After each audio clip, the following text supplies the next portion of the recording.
Hello guys, ngasi su mayam ke tamang tayam interesting moiba video por laksare. Video si kari video na adu mayam subscription khangni ngani hadu thumbnail do ubda su ka tum kham badi yaramani khang da bisnaw singi oina dum haijara ge igoi Meitei snaw singi ne pangani snaw singi ne kuki snaw singi ne apun ma video ne aina pujare isin asidi ai channel na sibo ana usang bira kai snaw singna subscribe to biramo subscribe to da bisingna aina video si update tor ko matam da notification lak ngai damang ta bel icon dus na biramo adu di video sa hujara ge mayam adu ka video hodringai da wai amani ta thamdoge aina Jatti ama da karem kathai na banate sidi mayam entertainment oina sum video se sem jabne adu di mayam yeng taminar aham video se lokho charge aham video se kari video na du mayam yeng taminar se mane I bo wahi si ko sumi irame yong na english ngang ba tarabra mayam hairi ko adu yong la mira hai du mayam eng mina se english ngang si kanano hai du mayam yeng taminar se aham video No political solution. No political solution. No political. Abi yang kami tunggu ani subang mula cari ani sub video sini kami video no habis mayam yang taminar se ani sub video sini kau Meitei snaw sini lakukan saja mayam yang taminar se ani sub video sini kau film shooting am gini ada kari no mana hari mayam yang minar se mana hari kau tuang bagi hari ini nanti hisi balance pute hari ko adu kamai tau muno hari balance pute hari kari no hidu balance mana deh hari orang mana adu kamai tau muno ani sub video sih yang minar se Iba doon na pasadanya nang. Ini indago.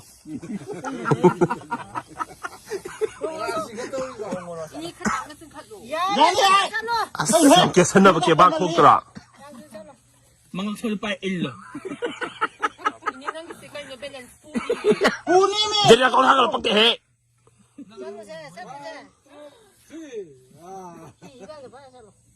Ini lagi di balance pudi. Ma. Mau tunggu na kana pudi no. Intau hai ba.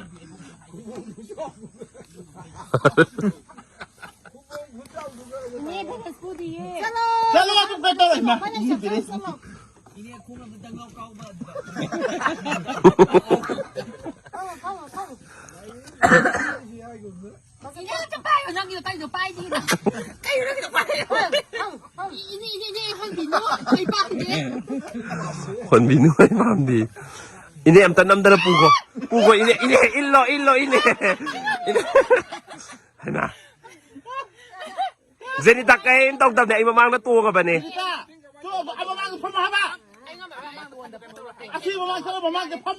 Ahum subanya sina ikoi kuki snaw singini asi sum yeng taminar se kari hai no do ai hajara ke ko noi gi sidi phibam yadre he snaw sa hai ko adu ma gi lambi ni khara kan landslide thopai ni ko lambi ju da ikoi gi snaw ani na chat pagi video ne kamai chatli khole adu ma yeng taminar se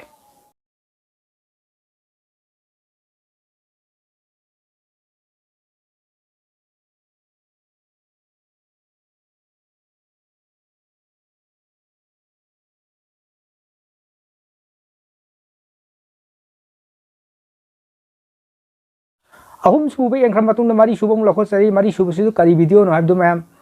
eminar se mari suba sina akoi gi Meitei snaw singini eminar se mai isai oi kai to ko mari suba sina din kadra habdu mayam ka hai ko mai si kari no kamai to no mai isai si amung taminar se ma Bibane se tu chale. Sang chale sabi gun hadana. Din kadra Din kadra din kadra gam ni mari suba yang kram matung na mga suba mula khot sari mga suba sina ko gi mamang so in video hap sakre sigi nu pi sigi ko magi text ibo khot pa du dai machine yam thiba yauri ko text tu da adu aina haidar ko suma yam pune yang menara se mari mga suba gi video. Hello everyone and to all the Meitei people. Aigi video edit amuk toro one ay yeng bada yam harawe nang kuin aigi photo viral ohan bada asayna yam pazaye ba hauzik nong yam kana chuba si ay yam harawe Meitei nang koy khang ganiko amuk nong yam kana churadi yam na nungay ga daw bane nang koy Infal Valley singdo ising amuk Chao tho di yam nungai gani ko ay ngai bangam de nang khoi lam chat yang ga daw do adu nong phabakanda nang khoina amuk khairam gani ko amut pasing singdok pane haina kayam na infal du mut prane nang khoina mi hat pa ko nang khoi gi lam chat du hozik nang khoi karma is a boomerang, okay, so don't forget that and don't make fun of kuki people, okay. Taruk subam lakot tari taruk subisina koi ki angkan driver bikhari hai bani pa do mai video ne adu kamai to puno hai bodo adu som eminar se taruk suba video lakot tari mayam da khudon tamjare eminar se oi uraba se kari pona pursi khangaba na punji do chaba konani khangaba ase hurali mate isagi humang man ni khangaba humang man khangaba bikhari sing ingon no nap do pot khulaga chabani kano to chabani ne khulaga chage kalak para ai khulaga chage suraga chani hurali mate dur bikhari thabo noi na te ingon taw da ba no na da ba ingon no na puno bikhari ni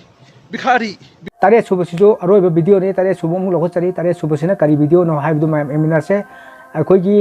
ren nambi koi ki itaima hai tare koi bangladesh ki anita singado adu ki video ne mana bahubali sabagini adu magi video mati ama mo range mati ama eminar se mayam kamai to hai du mai lakot tari mayam punne eminar se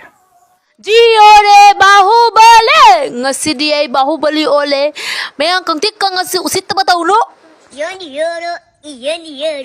asum da su high fi de laser khraban nungai na sum leijai aba awaba matam kya lien be matung da ma su nungare mi and always mamo nungai na leije suno ei dumaina wish story so nungai ba da dum nungai ba lan se pisalabi aba akoi gi laibak futa kismat aigi laibak se gadi asuguma lan se lakte ba ahalaman na hai aba maki morai baki matung in nani mi gi lana phabodo aina lau jabra do ado sumaina mushroom se chakhum da horadi lan se li aye oh my god aidi mi ho paka lete ba aidi nokning ye ba samana mathakta lan se pi ge ai pi radi kaino samana mathakta bu mushroom howi is khangde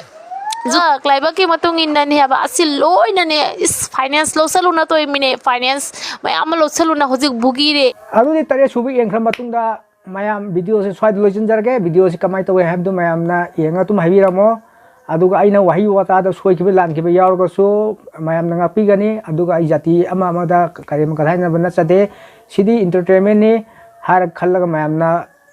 nungai na video si engbiyo har ga loidingai da mayam amka ma haijari ai channel na sibu anu busang bira por subscribe to biramo ai bu support to biyo mayam na har ga video si swai lojin jarge thank for watching okay bye bye